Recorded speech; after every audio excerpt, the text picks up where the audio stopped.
여러분 혹시 폴 리비어라는 미국 독립전쟁사의 유명한 메신저를 아십니까? 1775년 4월 어느 깊은 밤 매사추세츠 보스턴의 거리가 조용히 잠들어 있을 때 몇 명의 사람들이 말을 타고 달려갑니다.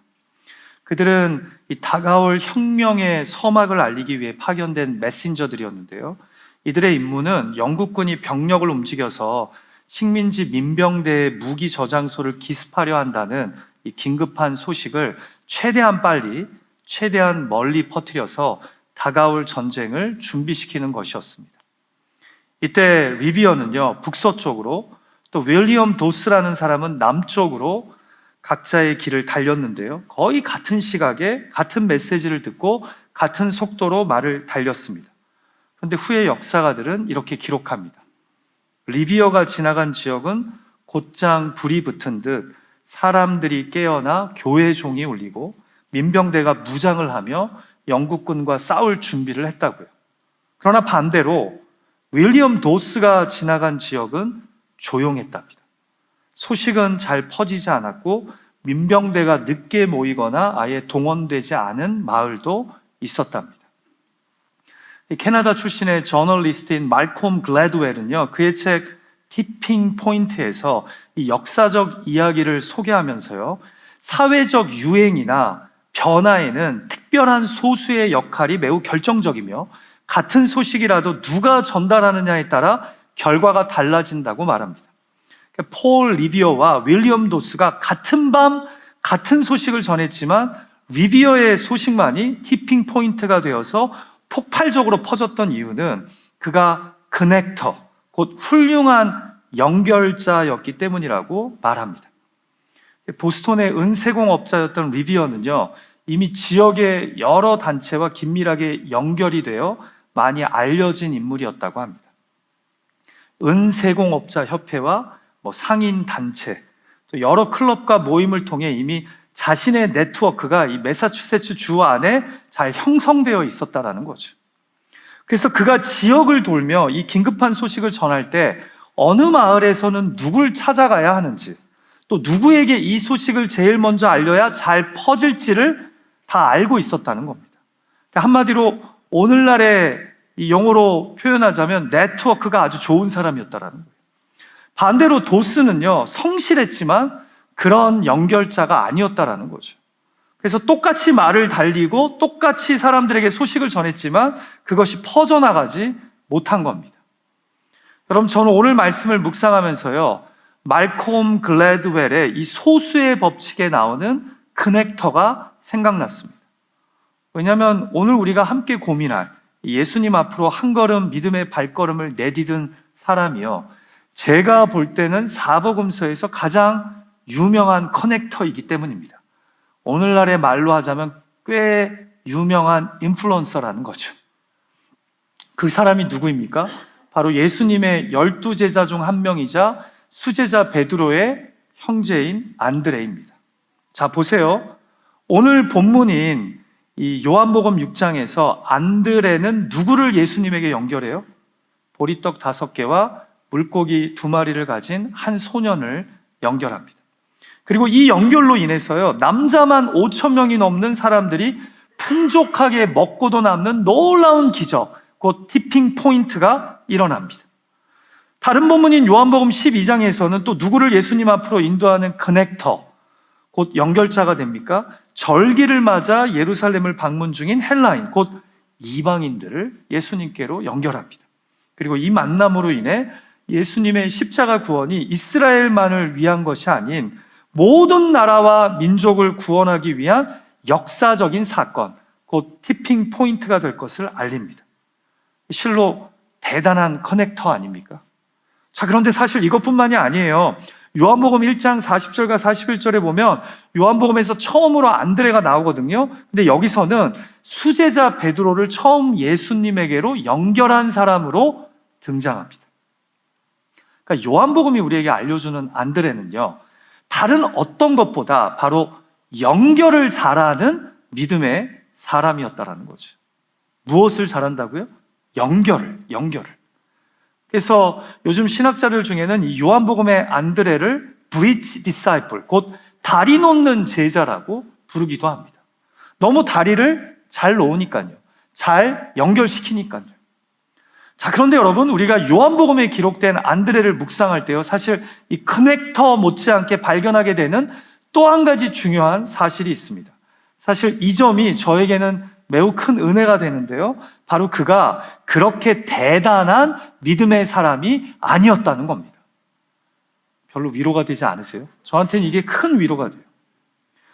우리가 지금까지 살펴본 인물들을 생각해 보세요. 물론 그들을 둘러싼 상황이 그들의 믿음을 대단하게 만든 면도 있겠지만, 회당장 야이로나 바디메오나 한 가나안 여인 모두 끈질기고 놀라운 믿음으로 한 걸음 한 걸음 예수님 앞으로 나아간 믿음의 사람들이었잖아요. 그런데 이들과 달리 안드레는요, 제가 볼 때 뭔가 부족하고 아쉬움이 느껴지는 어정쩡한 예수님의 제자입니다. 그런데 그럼에도 불구하고 요한복음에서 믿음의 사람으로 사용된다라는 거죠. 이게 저에게 은혜가 되고 위로가 됩니다. 예수님의 놀라운 역사의 도구로 안드레와 같은 사람도 사용되기 때문입니다. 어떻게 보면 우리에게 믿음의 또 다른 얼굴을 보여주는 인물이 안드레라는 거죠. 우리가 이것을 오늘 말씀에서 발견하게 될 텐데요, 기도하고 소망하기는 오늘 말씀을 통해 이 안드레의 믿음을 묵상하면서 부족하고 연약한 믿음에도 불구하고 다시 한 걸음 한 걸음 예수님 앞으로 나아가는 저와 여러분이 될 수 있기를 주님의 이름으로 축복합니다. 자, 예수님의 제자 안드레는요, 어떻게 한 걸음 한 걸음 예수님 앞으로 나아갑니까? 그의 연결하는 믿음을 통해 우리는 무엇을 배우게 됩니까? 자, 오늘도 잘 기억하시라고 짧고 굵게 메시지를 정리했는데요, 여러분, 사실 지난 3주간의 설교를 정리하라고 하면 이제 탁 나올 수 있어야 돼요. 대지가 막 이렇게 어렵고 복잡하지가 않았잖아요. 회당장 야이로 하면 나아가라, 넘어서라, 맡겨라. 바디메오 하면 더 크게, 더 깊이, 더 멀리. 그리고 마지막 가나안 여인의 믿음 하면 뭐죠? 침묵에도 믿음, 거절에도 믿음, 부스러기에도 믿음. 딱 정리를 우리가 잘하고 이 말씀들을 붙잡고 살아가야 돼요. 자, 안드레의 연결하는 믿음. 첫 번째는 바로 작지만 주님께입니다. 다 같이 본문 6장 8절과 9절 말씀을 우리가 함께 읽어볼까요? 같이 읽죠. 시작. 제자 중 하나 곧 시몬 베드로의 형제 안드레가 예수께 여짜오되 여기 한 아이가 있어 보리떡 5개와 물고기 2마리를 가지고 있나이다. 그러나 그것이 이 많은 사람에게 얼마나 되겠사옵나이까.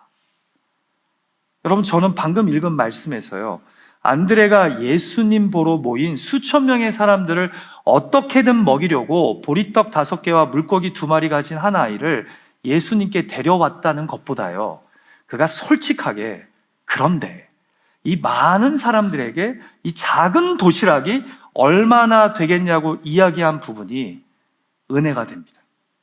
왜 그런지 아세요? 바로 우리의 연약한 믿음을 보는 것 같기 때문입니다. 우리도 이런 말 하잖아요. 그런데 예수님, 이것 가지고 뭐가 되겠습니까? 예수님, 의사가 이 수치로는 제가 더 이상 살 수 없대요. 예수님, 이거 가지고 뭐가 되겠습니까? 이 상황은 내가 아무것도 할 수 없는 상황이잖아요. 등등. 이거 가지고 뭘 할 수 있겠냐라는 그런 말들을 우리가 할 때가 있지 않냐라는 거예요. 다 비관적으로 보면서 안 될 상황이라는 거죠. 그래서 나온 말이 바로 그러나 그것이 이 많은 사람에게 얼마나 되겠사옵나이까 라는 말이라는 거죠. 자, 그런데 안드레의 대단한 부분은요, 바로 이 작은 도시락을 그럼에도 불구하고 예수님께 가지고 나아갔다는 점입니다. 작지만 예수님께 연결되었다는 겁니다. 생각해 보세요. 이 작은 것이 이 많은 사람을 어떻게 먹일 수 있겠어 하고 그냥 포기하고 연결하지 말아야 되는데, 안드레의 장점은 그러면서 작지만 일단 예수님께로 그것을 가지고 갔다라는 겁니다. 우리는 많은 경우 작은데 뭐 이거 가지고 뭐 되겠어? 하면서 예수님께로 가지고 가지 않는데도 불구하고 말입니다.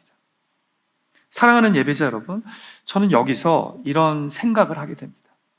자금은 사실 문제가 되지 않습니다.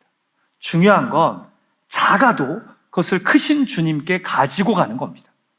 내 믿음의 자금도, 내 형편의 자금도, 내 시간과 현실의 자금도 정말 내가 볼 때 이걸 가지고 이 상황을 이걸 가지고 뭘 할 수 있을까 하는 회의적인 마음이 들 때가 있어요. 지금 현실은 내가 뭘 할 수 있는 상황도 뭘 시도할 수 있는 상황도 아닙니다. 그런데 그렇게 비관적으로 생각하고 있음에도 일단 그 자금까지도 들고 주님께 가지고 가 연결합니다. 여기 한 아이가 있어. 보리떡 5개와 물고기 2마리가 있습니다. 그러나 이것이 이 많은 사람에게 얼마나 되겠사옵나이까. 그런데 거기서 놀라운 기적이 일어난다는 거죠. 안드레는 기적의 주체가 아니었지만 기적이 일어나도록 작은 그것이라도, 그 상황이라도 주님께 가져오는 연결자의 역할을 한 것입니다. 여러분, 제가 볼 때 안드레의 믿음은요, 의심과 가능성 사이를 오가는 그런 모습을 우리에게 보여줍니다.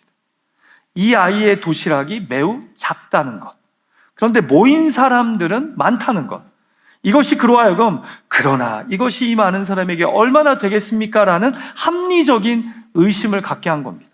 그러나 동시에 그럼에도 그는 이것을 가지고 예수님 앞으로 나아갔다라는 거죠.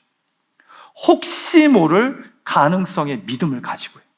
생각해 보세요. 아마도 여기 계신 분들의 대다수가 이거 가지고 뭘 하겠어? 지금 내 상황에서 이게 되겠어?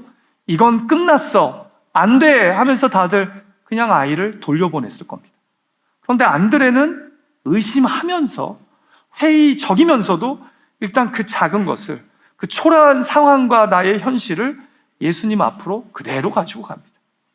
도대체 뭘 믿고 그 아이와 도시락을 가지고 갔는지 모르겠어요. 그런데 분명히 믿음이 있기는 있는 겁니다.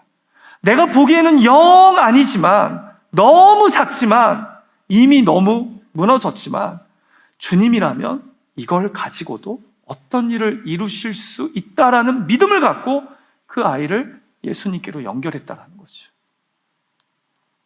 사랑하는 예배자 여러분, 지금 저와 여러분을 둘러싼 상황 중에도 솔직히 이런 자금이 존재합니다.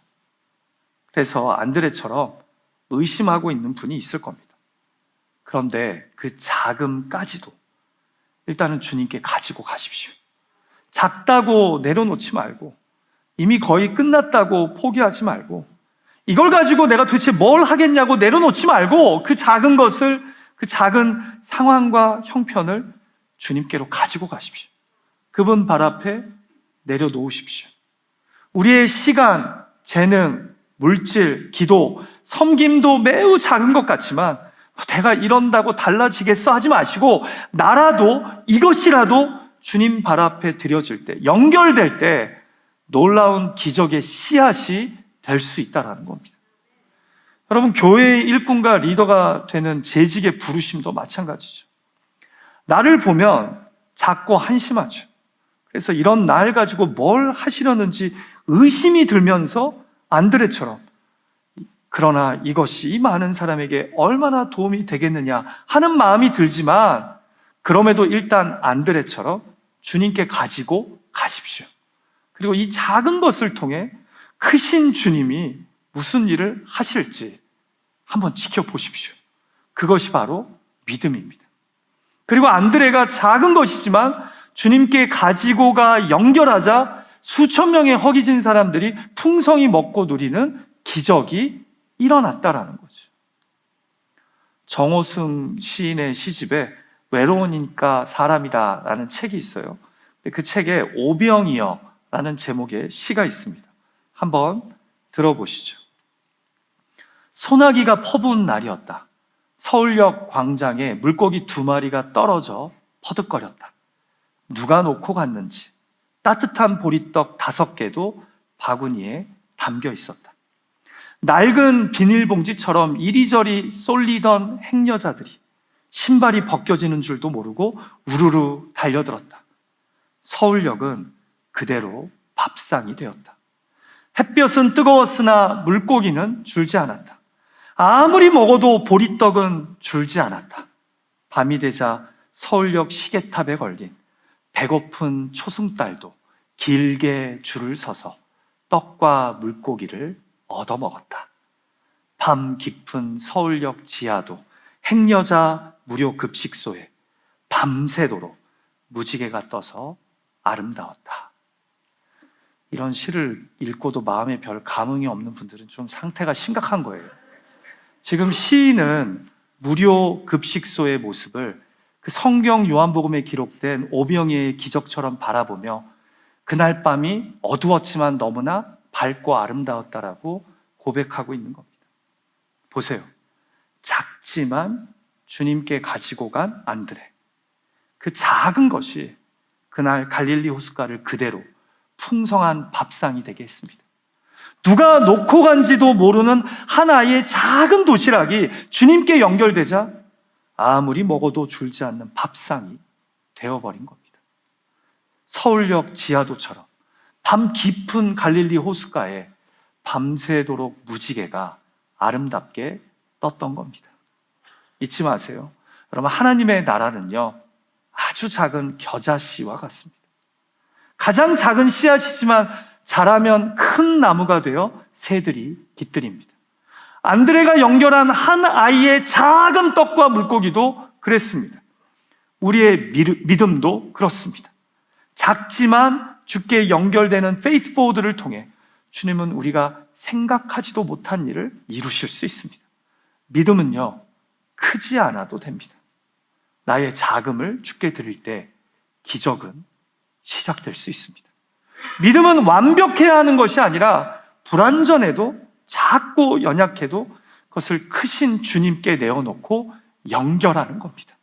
그런 저와 여러분의 한 걸음 예수님께로 나아가는 믿음의 발걸음 되시기를 주님의 이름으로 축복합니다. 자, 두 번째로 우리가 발견하게 되는 안드레의 연결하는 믿음은 무엇입니까? 이방인이지만 주님께. 자, 요한복음 12장을 보면요, 이번에도 연결하는 안드레의 모습을 보게 되는데요, 이번에는 누구를 연결해요? 당시 이스라엘의 사회 문화적 관점에서 볼 때 좀 뜻밖의 대상인 이방인을 예수님에게로 연결합니다. 같이 본문 20절과 21절 말씀 읽어볼까요? 시작. 명절에 예배하러 올라온 사람 중에 헬라인 몇이 있는데 그들이 갈릴리 벳세다 사람 빌립에게 가서 청하여 이르되 선생이여 우리가 예수를 배웁고자 하나이다 하니. 자, 먼저 절기 때 성전이 있는 예루살렘에 예배하러 온 것을 볼 때 이들은 이방인임에도 이스라엘의 하나님을 경외하는 자들이었던 것으로 보입니다. 어쩌면 이들의 엄마나 아빠가 유대인일 수 있습니다. 한마디로 유대교 신앙을 가진 헬라인들이었다라는 거죠. 자, 그런데 이들이 처음에는 누구에게 다가가 예수님을 만나기 원한다고 청합니까? 안드레가 아닌 빌립에게 요청합니다. 자, 그런데 빌립이 다시 누구에게 이 요청을 상의합니까? 안드레에게 합니다. 자, 우리가 여기서 좀 예수님의 제자 그룹에 대해 이야기를 나눌 필요가 있는데요, 우리가 공감 복음서를 보면요, 항상 제자들의 이름을 소개할 때 보면 먼저 베드로, 그 다음에 야고보와 요한 형제가 등장하고요, 그리고 나서 안드레가 나옵니다. 흥미로운 것이, 여러분, 야고보와 요한이 형제고 베드로와 안드레가 형제잖아요. 그러면 베드로 이야기할 때 안드레 나오고 야고보 이야기할 때 요한 나와야 되는데 베드로 나오고 야고보 요한 나온 다음에 네 번째로 안드레가 나온다는 거죠. 흥미롭지 않으세요? 저만 흥미롭나요? 그런데 적잖은 복음서에는 자주 베드로와 함께 야고보와 요한이 수제자 그룹으로 등장하고 그 다음에 베드로의 형제인 안드레가 네 번째로, 그 다음으로는 다섯 번째로 빌립이 등장합니다. 이런 제자 그룹의 어떤 구도를 가장 잘 보여주는 것이 마가복음 3장에서 12제자를 소개하는 부분인데요, 우리가 같이 16절에서 19절 말씀 한번 읽어볼까요? 시작. 이 12를 세우셨으니 시몬에게는 베드로란 이름을 더하셨고 또 세베대의 아들 야고보와 형제 요한이니 또 안드레와 빌립과 바돌로메와 마테와 도마와 알페오의 아들 야고보와 및 다데오와 가나나인 시몬이며 또 가롯 유다니 이는 예수를 판자더라. 자, 보세요. 베드로가 제일 먼저 나오는데 형제인 안드레는 네 번째 제자로 소개되죠. 그 다음으로 빌립이 나옵니다. 그리고 제일 마지막에는 누가 나와요? 예수님을 판 가롯 유다가 나옵니다. 여기에 일종의 순서가 있는 거예요. 그러니까 우리가 이 말씀에서 볼 수 있듯이 빌립이 안드레에게 물은 것은 일종의 선임에게 이런 요청이 들어왔다고 상의한 것으로 보입니다. 그런데 이 이야기를 전해 듣고 제자 안드레는 또 어떤 선택을 합니까? 헬라인, 곧 이방인들을 예수님께 연결합니다.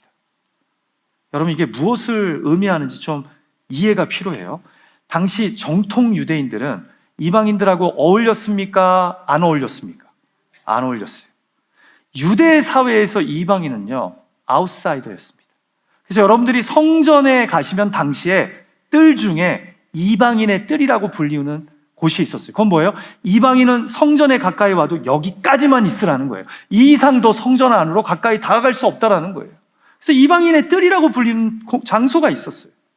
자, 그런데 지금 안드레가 그 경계를 넘어서 이들을 예수님께로 연결합니다. 저는 여기서 안드레의 faith forward하는 믿음을 발견하게 됩니다. 그리고 이 연결을 통해 요한복음은 이제 예수님의 십자가 복음이 민족과 경계를 넘어 확장될 것임을 암시합니다. 그래서 예수님이 안드레의 이 요청에 뭐라고 답하십니까? 예수께서 대답하여 이르시되 인자가 영광을 얻을 때가 왔도다. 이제 이스라엘이라는 우리 안에 있지 않던 양들, 곧 이방인들까지 구원하기 위해 십자가를 지실 때가 이르렀다라는 겁니다. 이 복음이 모두를 위한 경계선이 없는 복음임을 드러낼 때가 되었다라는 거죠. 여러분, 저는 여기서 이런 묵상을 하게 됩니다. 안드레의 믿음은요, 이런 겁니다. 이런 사람이 예수를 믿겠어? 이런 사람이 예수 믿고 변화될까? 저런 사람은 좀 우리 교회에 안 왔으면 좋겠다. 저런 사람이 무슨 교회야? 하는 사람들 있으세요? 없으세요? 없으시면 정말 다행이고요. 그런데 안드레는요, 이렇게 교만하고 자기의 가득한 사람들의 믿음에 지금 균열을 일으키는 믿음의 모습을 보여주는 겁니다. 아니라고. 이런 사람도 저런 사람도 예수님 앞으로 나아가야 한다고. 예수님이 필요하다고. 예수님의 복음이 감당 못할 인생은 없다라고. 자, 물론 안드레 안에 앞서 이야기한 것처럼 고민이, 의심이 분명히 있었을 거예요.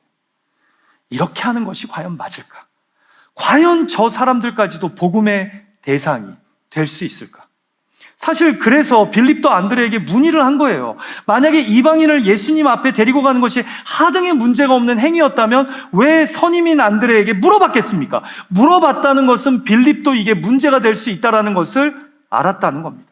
마치 우리가 이 사람이 우리 교회에 출연하는 것이 문제가 될 수 있다고 생각하듯이요. 자, 그런데도 안드레는 또 주님께로 연결합니다. 유대인의 울타리를 넘어 헬라인들을 예수 그리스도의 복음 앞으로 연결합니다. 인도합니다. 저 사람을 내가 싫어하거나 감당 못하는 것은 내 문제이고, 비록 이방인이라 할지라도 주님 앞에 나아가면 어떻게 될지 모르니까요. 아무리 내 배우자가, 내 부모가, 내 자녀가 감당 못할 사람이라 할지라도 일단은 주님께로 데리고 가는 겁니다. 사랑하는 예배자 여러분, 여러분의 삶에 감당이 되지 않는 분이 계십니까? 제가 아주 좋은 대처법을 하나 알려드릴게요. 예수님께로 데리고 오십시오. 교회로 인도하십시오. 아, 이분이 우리 교회에 오면 우리 교회가 감당이 안 된다고요? 아니, 우리가 감당하는 것이 아니라 예수님이 감당하는 겁니다. 예수님의 복음이 감당하는 겁니다. 그리고 우리 교회가 감당하지 않으면 누가 감당합니까? 나 같은 사람도 감당해주고 있는데, 제가 볼 때 예수 그리스도의 교회는요, 제가 종종 말씀드리지만 종합병원이요 목욕탕입니다.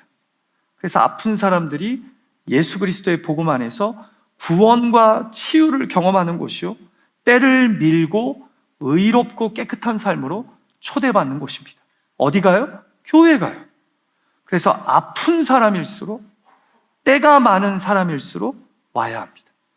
교회는 의로운 자들의 공동체가 아니라 복음이 없으면 살 수 없는 죄인들의 공동체이기 때문입니다. 그런데 이것을 안드레가 합니다. 여러분, 좋은 담장이 좋은 이웃을 만든다는 말도 있듯이 적당한 구분과 관계권의 형성은요, 불가피하고 또 때로는 좋은 것이기도 합니다. 그러나 담장을 높이 세우는 것은 피차에 답답한 일입니다. 특별히 예수 그리스도의 대속의 은혜를 제대로 믿고 안다면 경계선을 그을 수가 없습니다. 담장을 높이 쌓을 수가 없다라는 거죠. 그래서 제가 좋아하는 한민복 시인은요, 이런 말을 했어요. 모든 경계에는 꽃이 핀다라고 노래합니다. 무슨 말이에요? 서로 다른 것이 우호적으로 만나고 교류하는 자리에 의외로 아름다운 꽃이 핀다는 거죠. 그래서 경계선을 긋기보다 예수 그리스도의 복음 안에서 경계선을 오고 가는 은혜로운 모습이 시도될 때 그곳에서 뜻밖의 아름다운 믿음의 꽃이 피어난다는 겁니다. 안드레는 자신이 이방인을 상대하기보다 그 이방인을 주님께로 인도합니다. 그럴 때 주님이 그 영혼을 만지셔서 베드로와 같은 투박한 어부를 수제자로, 어린아이를 기적의 도구로, 그리고 이방인을 구원과 회복의 대상으로 만드십니다. 부디 이방인이어도 주님께로 인도하고 연결하는 믿음의 백성들이 되시기를 주님의 이름으로 축복합니다. 자, 마지막 세 번째로 안드레를 통해 배우게 되는 연결하는 믿음은 어떤 믿음입니까? 우리가 한 걸음 예수 앞으로 믿음의 발걸음을 내디디려면 어떻게 해야 합니까? 계산을 뛰어넘어 주님께로 가야 합니다. 여러분, 저는 여기서 요한복음이 보여주는 제자 안드레에 대해서 좀 총정리를 하고 싶은데요, 그의 믿음의 특징은 바로 계산하기보다, 현실 논리에 갇히기보다 일단 행동하고 움직이고 예수님께로 나아가는 믿음이었다는 거죠. 한마디로 생각을 많이 하기보다 일단은 한 걸음 한 걸음 주님께로 발걸음을 내딛는 사람이었다는 겁니다. 자, 먼저 오병이어 이야기를 다시 한번 볼까요? 같이 6장 7절, 원래 본문의 한 절 앞인 7절과 8절 말씀을 연결해서 읽어볼까요? 같이 읽죠. 시작. 빌립이 대답하되 각 사람으로 조금씩 받게 할지라도 200데나리온의 떡이 부족하리이다. 제자 중 하나 곧 시몬 베드로의 형제 안드레가 예수께 여짜오되. 우리가 사실 요한복음이 그리는 안드레를 잘 이해하려면요, 의외로 그 앞에 자주 등장하는 빌립을 유심히 관찰해야 합니다. 사실 안드레가 어린아이의 오병이어를 예수님께로 연결하기 전에 누가 먼저 등장했어요? 빌립이 먼저 등장했어요. 예수님이 여기 모인 수천 명의 사람들에게 떡이라도 사서 먹이자고 하니까 빌립이 제일 먼저 손 들고 답해요. 각 사람으로 조금씩 떡을 먹게 하더라도 좋기 200데나리온은 필요합니다라고요. 그런데 바로 이때 이 빌립의 말을 듣고 안드레가 어린아이의 작은 도시락을 예수님께로 가져온 겁니다. 자, 빌립은 항상 계산을 먼저 합니다. 현실을 이야기합니다. 그런데 안드레도 의심은 있지만, 비록 비관적이지만 일단 작은 것이라도 크신 예수님께로 가져옵니다. 연결합니다. 여러분, 제가 볼 때 이것이 바로 믿음입니다. 자, 또 볼까요? 안드레가 이방인들을 예수님께로 데리고 올 때도 누가 먼저 등장했죠? 또 빌립이 등장했어요. 신기하지 않아요? 되게 신기한 거예요. 여러분, 그래서 먼저 요청을 받은 빌립이 이들 이방인을 예수님께로 바로 인도합니까? 아니요. 아시다시피 안드레에게 물어봅니다. 왜 물어봤을까요? 자기가 볼 때는 영 아니기 때문입니다. 가뜩이나 예루살렘 성에 들어오신 후에 지금 종교 지도자들이 예수님을 유의주시하고 있는데 행여나 이방인들하고 예수님이 만났다는 소문이 나면 예수님이나 자신들에게 좋을 게 하나도 없기 때문입니다. 그래서 현실적으로 볼 때 아니기 때문에 안드레를 거친 겁니다. 컨펌을 받으려고. 이건 아니지 않냐고. 자, 그런데 또 이 이야기를 들은 안드레는 빌립처럼 계산을 현실 논리에 많이 사로잡히기보다 일단 예수님에게 물어봅니다. 이들을 뵐 생각이 있으신지요? 라고요. 그래서 제가 보는 안드레의 한 걸음 한 걸음 예수님 앞으로 나아가는 믿음은요, 계산을 하기는 하는데 계산을 넘어서는 믿음입니다. 아니, 어떻게 보면 깊은 생각보다 의탁을, 형식보다 진심을, 제사보다 순종을 중시하는 믿음입니다. 그는 오병이어의 기적 앞에서도 이방인의 요청 앞에서도 계산을 하기는 했지만 결국 그 계산을 뛰어넘어 주님께로 믿음의 발걸음을 내딛었습니다. 그게 뭐예요? 이거 가지고 뭘 할 수 있겠습니까? 많은 여기 어린아이가 가져온 오병이어가 있습니다. 라고요. 분명히 마음속으로 헬라인들이 지금 예수님을 만나는 게 가능한가? 하면서도 일단 예수님께 물어보자. 크신 예수님이 하시자는 대로 하자라는 그런 마음이, 믿음이 있었다라는 거죠. 그러니까 그 계산을 넘어 일단 믿음으로 주님께로 나아간 겁니다. 그래서 여러분 잘 들어보세요. 믿음은 possibility보다 faith ability를 붙잡는 겁니다. 무슨 말이냐?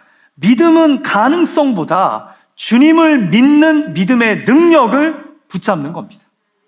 항상 계산하면서 할 만한 것만 하고 할 수 있는 것만 하면 그건 믿음이 아니라 나의 상식선이요, 나의 일하는 스타일이요, 기준인 겁니다. 항상 할 수 있는 것만 하려고 하고 싶은 것만 할 때는 믿음이, 주님이 결코 나의 삶에 필요하지 않습니다.